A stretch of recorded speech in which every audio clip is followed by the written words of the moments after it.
Pielo. Que llegan a ser tan cotizados que... ¿Qué? No sé, pues hay 3 puntos. Me imagino que eso empata con...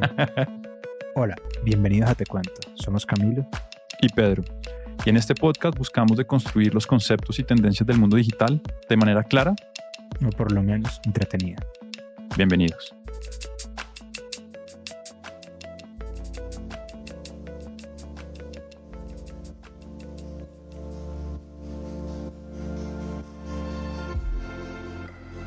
En el episodio de hoy hablaremos de un tema que nos impacta a todos como profesionales.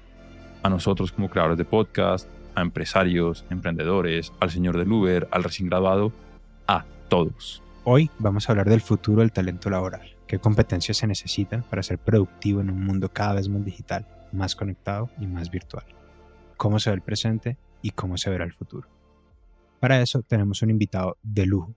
Emanuel Olvera, fundador y CEO de Hireline, una plataforma que ayuda a las empresas precisamente a conseguir el talento que necesitan para conquistar, o al menos existir en el futuro.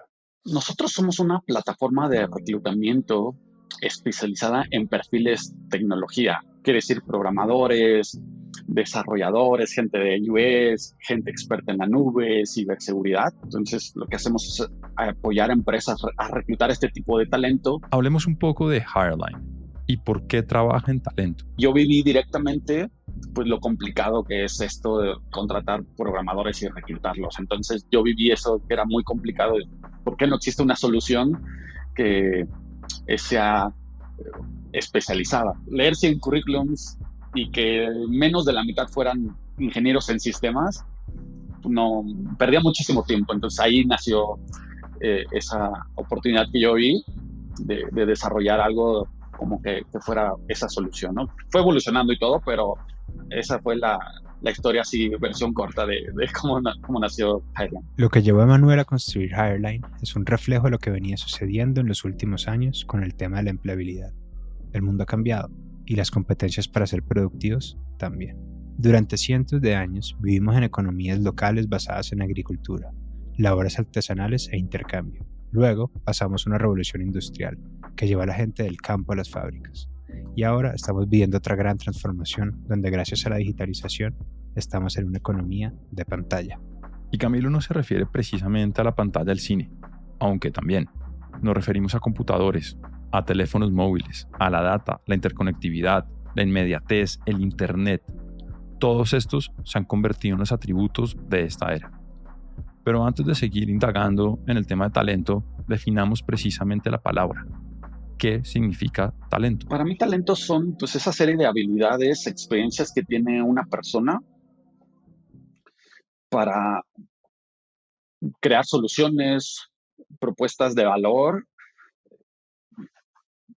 pues sí, para cierta necesidad, ¿no? Ya sea, en este caso, si hablamos de talento tecnológico, pues para desarrollar tales productos, desarrollar plataformas, pero pues tenemos también áreas de customer success aquí en la empresa y pues es el talento de poder empatizar con el cliente, tener esas habilidades de buena comunicación, de contestar adecuadamente, y yo lo definiría de esa manera, como esas habilidades y experiencias que tiene una persona. Según Emanuel, hoy el mundo está necesitando más talento digital del existente. Y cuando se refiere a talento digital, no solo son programadores, quienes a pesar de ser el gran bastión de la economía digital, representan tan solo una fracción de los roles del futuro del talento. Futuro que cada vez es más presente, Cami. Y de hecho, esta escasez de talento es lo que se denomina brecha de talento digital, donde hoy en día hay más vacantes en estas competencias digitales, que ya vamos a hablar, como programar, que personas que las tengan para poder suplir esa demanda. Se habla que en Latinoamérica la brecha es de más de 1 millón de vacantes sin suplir, y según el Foro Económico Mundial, para el 2030, más de 800 millones de personas necesitarán al menos tener nuevas competencias para seguir siendo productivas en su trabajo. ¿Cómo está incrementando la demanda de estos perfiles? Nosotros en la plataforma de 2020 a 2021 vimos un incremento del 80% en las ofertas laborales para perfiles tecnológicos, ¿no?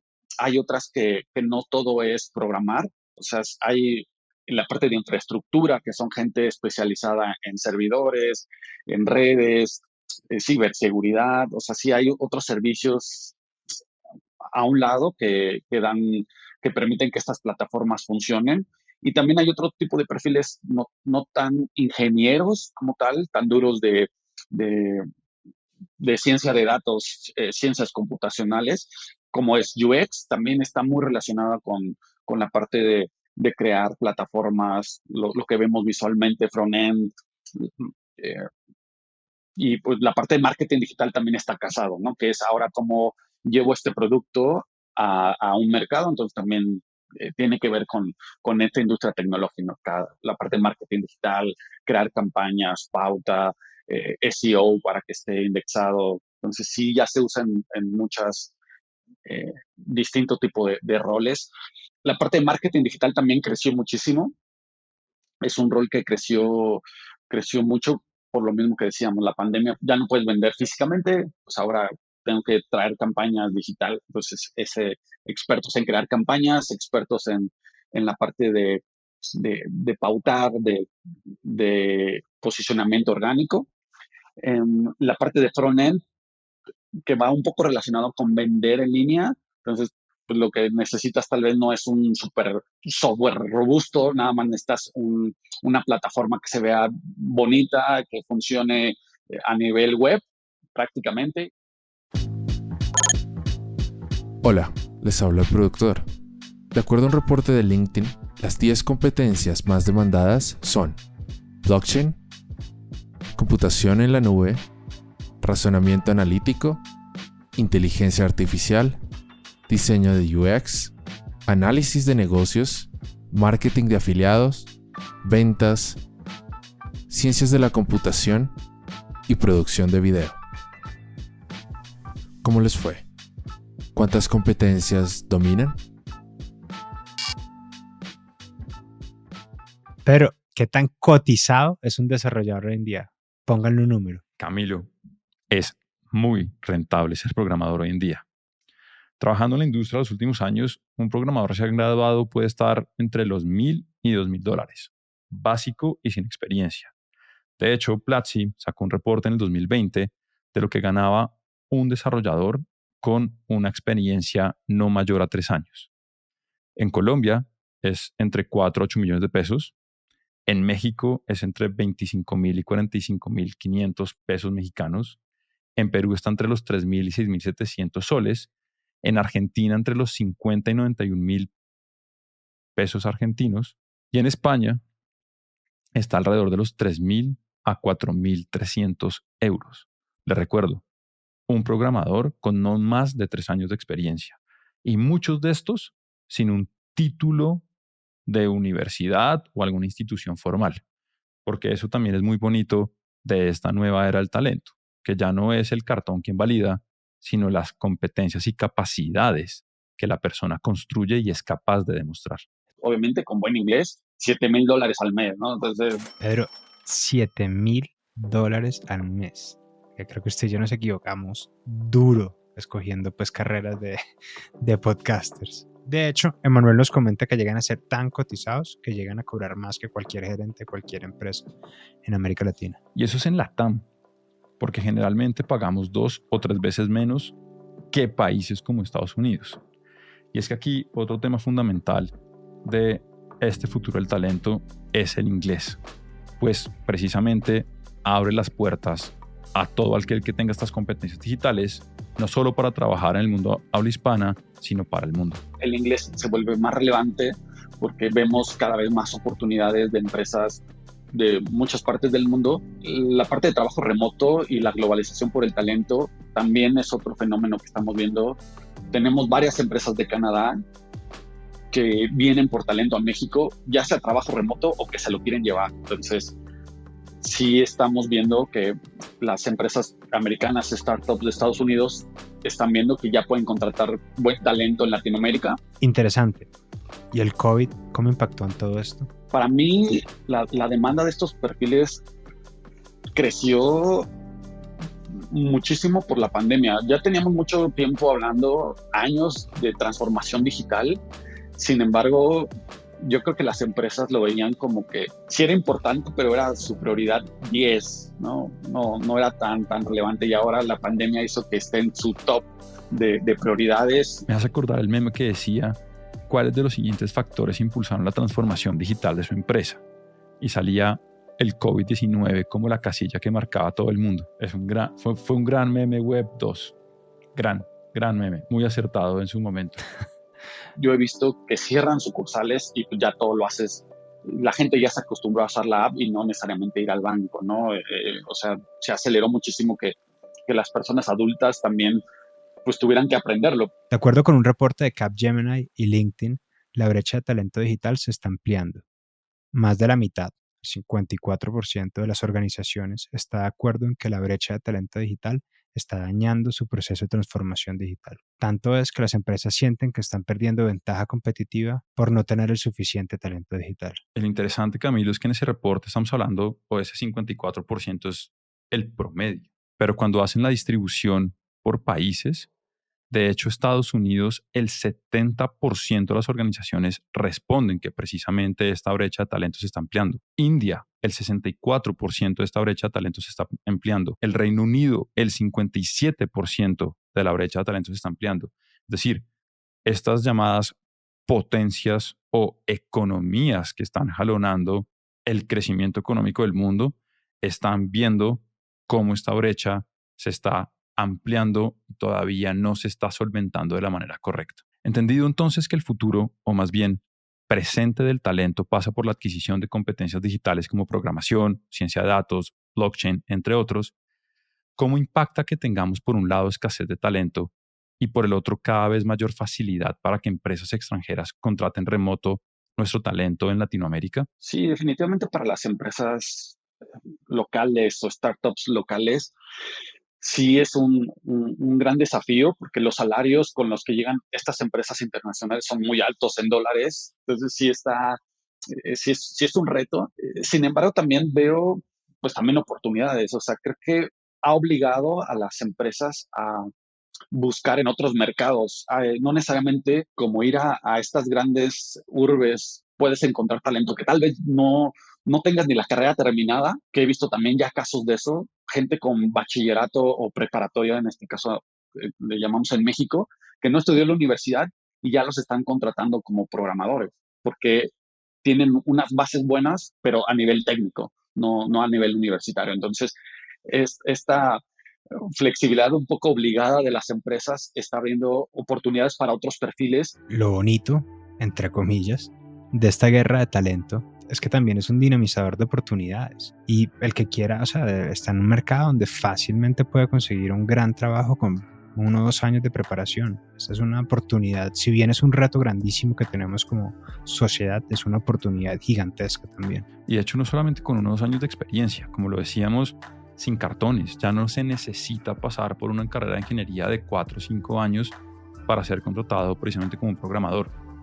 Entonces aquí también esta cultura de la autogestión o de cursos o programas más cortos que entreguen esas competencias empiezan a ser muy relevantes. Hemos hablado de las mieles de quienes poseen estas competencias, pero no de cómo cerrar esa brecha de talento digital. Camilo, ¿cómo solventarla? ¿Qué debe pasar para que podamos cerrarla? Yo lo que veo es que las universidades están generando el mismo número de egresados cada año. O sea, no ha aumentado a ese ritmo que doble, no lo están haciendo en ninguna universidad. Yo lo he visto que generen el doble de egresados de carreras relacionadas con tecnología. La generación del talento de universidades formales y no formales. Si vemos más allá todavía, pues ya hay puestos que ni sabemos que necesitábamos, ¿no? De biotecnología o hay cosas súper futuristas y raras que se van a necesitar que hoy ni siquiera sabemos que existen, ¿no? No se han creado hoy. En otras palabras, y aunque no lo profundice Manuel, necesitamos nuevas alternativas más eficientes y prácticas en una era digital para empoderar a las personas de las competencias que necesitan para ser un talento vigente en el hoy y en el mañana. Alternativas como bootcamps, programas cortos, plataforma de educación en línea, también llamados MOOCs, entre otras alternativas que tienen que nacer y disruptir esta educación tradicional a la que llevamos cientos de años acostumbrados. Cada vez estos bootcamps, cada vez estas plataformas online están siendo mucho más usadas y también la flexibilidad de las empresas que hablábamos permite que estas personas egresadas de ahí se integren y sí consigan esas buenas oportunidades laborales. Pero hay una pregunta que yo me hago constantemente cuando hablamos con gente como Manuel y cuando usted y yo hablamos pues del tema, y es, si usted tuviera que estudiar hoy, ¿haría una carrera de pregrado? Muy posiblemente no, Camilo. Y muy posiblemente ni loco. Y más allá del tiempo que tienen estas carreras o estos programas, que de hecho 4 años fue una gran revolución en la educación tradicional porque antes eran más largas, también es la falta de conexión con el mundo real. Se necesitan programas que realmente enseñen a trabajar, que suplan las necesidades de talento de las empresas. De hecho, le quiero hacer una pregunta a usted. ¿Cuánto de lo que usted estudió en su carrera está aplicando hoy en día en su trabajo? Pero en aras de ser justo con mi universidad, yo fui un vago excepcional. Entonces creo que no soy la persona correcta para para responder esa pregunta. Sin embargo, de los compañeros con los que trabajo, sé que no más del 20% de las materias que estudiaron tienen efectos prácticos en lo que estudian hoy, en lo que hacen hoy en día. Y de hecho, le preguntamos a Manuel si él estudiaría contabilidad en el mundo de hoy. O sea, definitivamente los mejores empleos y mejor pagados hoy en el mercado están relacionados con tecnología. Y si estudias tal vez contabilidad, donde se están automatizando, ya hay softwares que hacen la contabilidad, que procesan, que escanean las facturas, ya todo es digitalizado, las facturas ya son digitales y las saben leer y saben calcular los impuestos, ya todo está ahí. Entonces tal vez esa no sería una carrera que tenga un gran futuro porque se van a ir necesitando menos contadores que hagan cosas manuales. Entonces yo le pondría esa reflexión, ¿no? Empezar a pensar o investigar si la carrera que tal vez estudió mi papá y que por tradición quiere que yo lo haga es la adecuada para lo que hoy se está solicitando o se va a solicitar en el futuro. Más bien yo se lo plantearía así. Ponte a investigar qué te gusta y la oferta y demanda. Y ahí podrás ver varios caminos a pensar o a meterte en ese tema.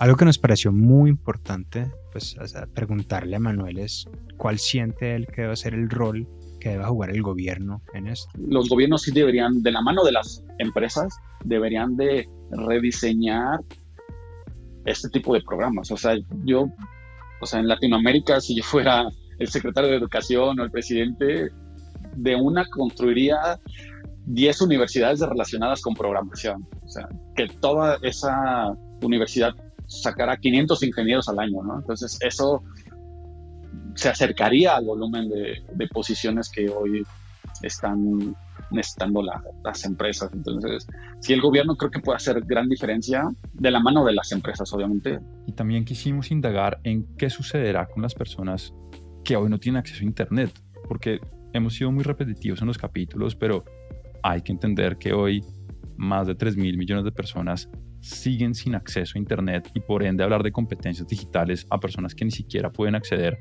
a lo que Camilo le gusta llamar la Web 2, pues es una brecha importante, ya no de talento, sino precisamente de oportunidades. O sea, sí veo una gran diferencia entre estas grandes urbes muy desarrolladas por la infraestructura que tienen, ¿no? O sea, desde los datos, desde la velocidad de Wi-Fi.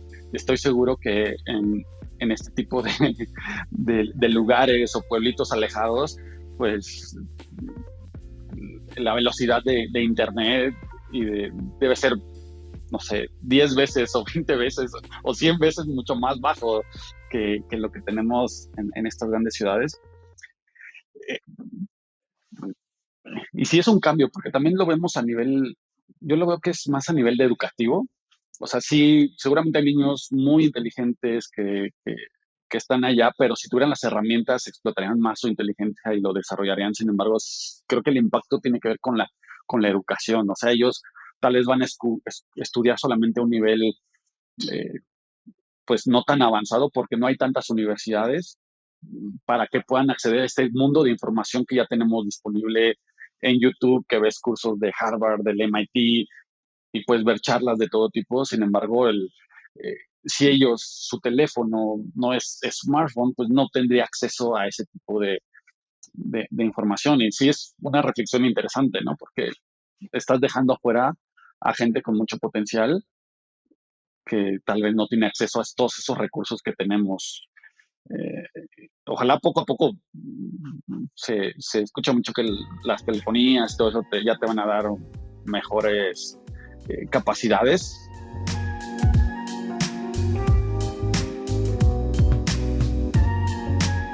Para ir cerrando un poco el tema, Camilo, cuéntenos, ¿usted qué quería hacer cuando grande?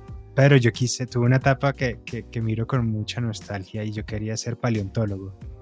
Estaba obsesionado con los dinosaurios y con el arte pues, con la ciencia de entender qué había pasado con ellos. ¿Usted? Ok, muy bien. Yo quise ser boxeador, quise ser policía, pero es que le pregunto porque de hecho muchos de los roles que existen hoy en día no existían hace 15 o 20 años. Piense un trabajo como influenciador o youtuber, y eso que ya me estoy quedando atrás, tiktokero o twitchero. Ese tipo de roles hoy muy populares, y que de hecho, le tiro el dato, ya son 50 millones de creadores de contenido en el mundo que dicen trabajar en eso diariamente. Son roles que no existían.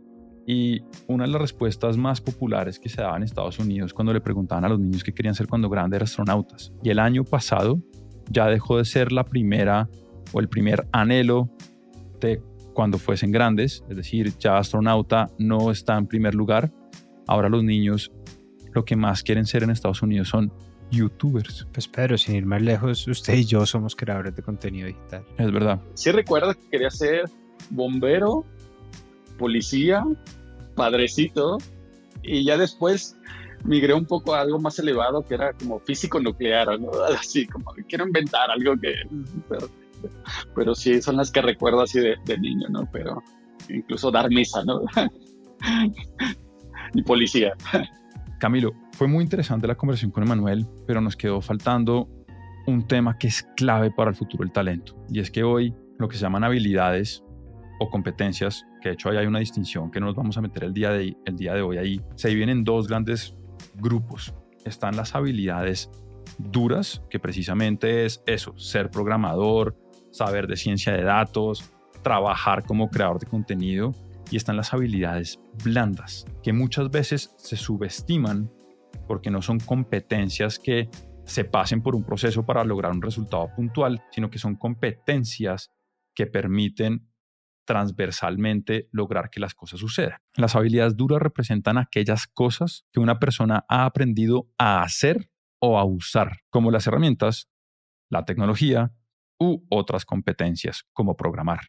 Las habilidades blandas, también llamadas habilidades para la vida, son los rasgos interpersonales que una persona desarrolla con el tiempo, como la comunicación efectiva, el trabajar en equipo, aprender a resolver problemas, aprender a desaprender, entre otras cosas.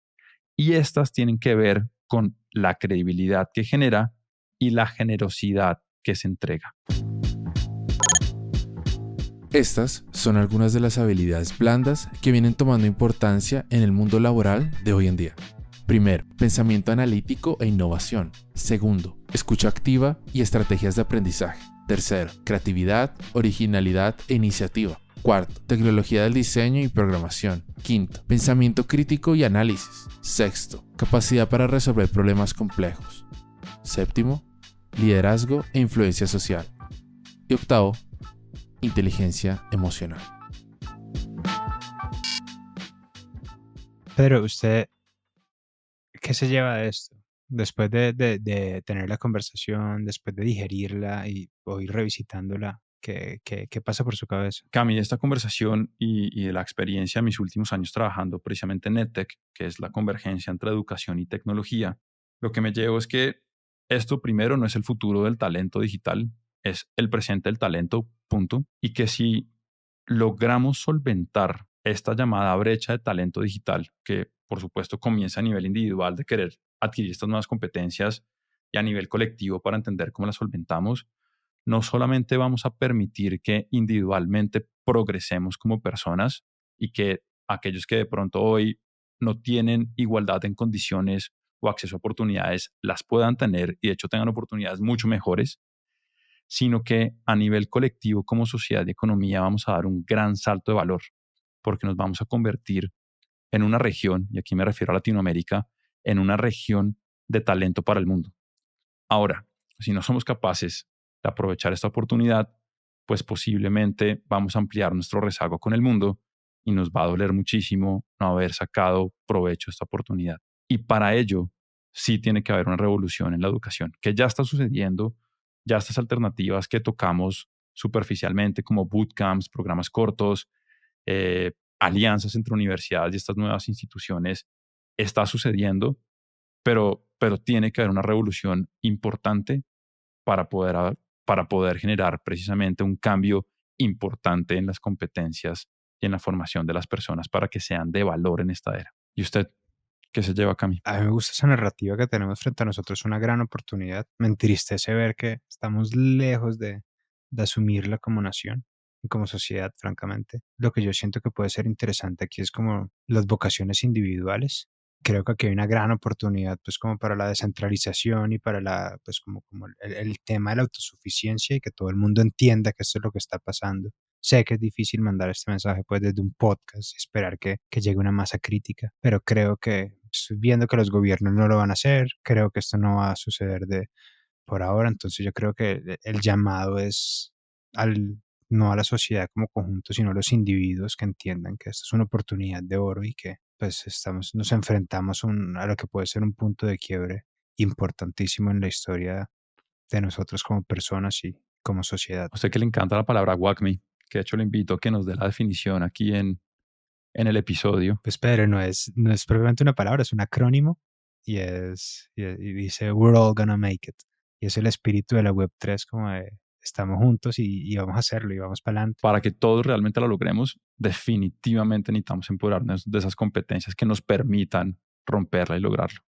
Entonces creo que debajo de ese WACME está la formación de estas competencias que ya en verdad no son nuevas, pero que sí son claves para que sigamos siendo productivos. En ese orden de ideas, creo que es chévere que si alguien escucha este podcast y tiene algún deseo de comenzar, escríbanos. Nosotros definitivamente sabemos por dónde empezar a hacer este viaje. Ya saben que cualquier pregunta, duda, inquietud, comentario, regaño, está abierto nuestro LinkedIn para que nos dejen comentarios o nos escriban directamente. Bueno, como siempre, un placer, Cami.